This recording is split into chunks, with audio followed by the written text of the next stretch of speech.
দুখীয়া মই অৰুণোদয় পাব লাগে আৰু পুৰণি হিতাধিকাৰীসকলৰো তেওঁলোকে যি পাই আছে সুবিধা তাত এটা নতুনকৈ ৰিভিউ বা সমীক্ষা হ'ব প্ৰপত্ৰ লোৱা প্ৰপত্ৰ চিলেক্ট কৰা ফাৰ্ষ্ট ইনষ্টলমেণ্ট সেই ধৰণে অৰুণোদয় 3.0 আৰম্ভ অৰুণোদয় হিতাধিকাৰী তালিকাৰ নিৰ্মাণৰ প্ৰথম পৰ্যায়ৰ কাম হৈ যোৱাৰ পিছত এইবাৰ আমি নগৰ অঞ্চলসমূহত অৰুণোদয় হিতাধিকাৰী নিৰ্বাচনৰ কাম আমি হাতত লৈছোঁ। যদি আপুনি অৰুণোদয় আঁচনিখন এতিয়ালৈকে এপ্লাই কৰিব পৰা নাই তেনেহ'লে আপোনালোকৰ বাবে ভাল খবৰ। তো আপোনালোকে আবেদন কৰিব পাৰিব। আবেদন প্ৰক্ৰিয়া আৰম্ভ হৈ আছে।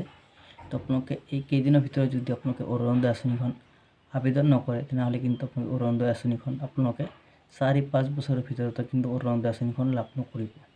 তো ইয়াৰ কিন্তু আমাৰ ডক্টৰ হিমন্ত বিশ্ব শৰ্মা ছাৰে কিন্তু নিজ মুখেৰে ঘোষণা কৰিছে যে যিসকলৰ ৰেচন কাৰ্ড আছে সেইসকল মানুহে কিন্তু অৰুণোদয় আঁচনিখন লাভ কৰিব। ৰেচন কাৰ্ডত যদি 4-5জন পৰিয়ালৰ নাম থাকে তো 5জনে কিন্তু নাপায়। এটা ৰেচন কাৰ্ড এজন মানুহে কিন্তু অৰুণোদয় আঁচনিখন লাভ কৰিব। তো ইতিমধ্যে কিন্তু গাঁৱে গাঁৱে কিন্তু গাঁও সভা আৰম্ভ হৈছিল। সেই গাঁও সভাত যদি আপোনালোকে যাই কিনে নাম অন্তৰ্ভুক্ত কৰিছে তেনেহ'লে কিন্তু আপোনালোকে অৰুণোদয় আঁচনিখন লাভ কৰিব। আৰু যদি আপোনালোকে এতিয়ালৈকে গাঁও সভাত যাই কিনে অৰুণোদয় আঁচনি আহিছিল সেই ফৰ্মত যদি নাম অন্তৰ্ভুক্ত কৰা নাই, যদি আপুনি নাম অন্তৰ্ভুক্ত কৰিছে তেনেহ'লে আপোনালোকে 100% অৰুণোদয় আঁচনিখন লাভ কৰিব। আৰু যিসকলে মানে গাঁও সভাত ফৰ্মত যদি আপোনালোকৰ নাম অন্তৰ্ভুক্ত কৰা নাই তেনেহ'লে আপোনালোকে অৰুণোদয় আঁচনিখন লাভ নকৰে। তো গাঁও সভাটো এতিয়া সমাপ্ত হৈ গৈছে। তো যিসকলৰ নাম লৈ গৈছে সেইসকলে অৰুণোদয় আঁচনিখন লাভ কৰিব। আৰু এইবাৰ কিন্তু চহৰ অঞ্চলতো কিন্তু গাঁও সভাৰ দৰে এটা অনুষ্ঠিত সভা আৰম্ভ পাতিব। সেই সভাত আপোনালোকে এটা ফৰ্ম থাকিব। সেই ফৰ্মত আপোনালোকে যিসকলৰ মানে আবেদন কৰিম বুলি ভাবি আছে সেইসকল মানুহৰ নামটো ইয়াতে মানে দিব লাগিব।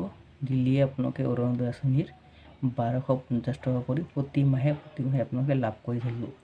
তো এয়াই আছিল আপোনালোকক ডাঙৰ এটা খবৰ। তো আপোনালোকক মানে ভালদৰে আপোনালোকক বুজাবলৈ পাৰিছোঁ। যদি আপোনালোকৰ কোনো ধৰণৰ ডাউট থাকে তেনেহ'লে আপোনালোকে কমেণ্ট কৰি জনাব। মই আপোনালোকক 100% আপোনালোকক ৰিপ্লাই দিম। আৰু যিসকল মানুহ মোৰ ভিডিঅ' আগৰ পৰাই চাই আছে সেইসকল চবেই জানে যে মই কমেণ্টৰ ৰিপ্লাই মই মানে লগালগি দিওঁ। তো এয়াই আছিল খবৰ। তো যদি ভিডিঅ'টো ভাল লাগে চেনেলটো ছাবস্ক্ৰাইব কৰি ৰাখিব এনেকুৱা ধৰণৰ নতুন নতুন ভিডিঅ'বোৰ পাই থাকিবলৈ। তো আজিলৈ ভিডিঅ'টো ইমানতে সামৰিছোঁ। নেক্সট আন এটা ভিডিঅ'লৈ আপোনালোক সকলোকে লগ পাম।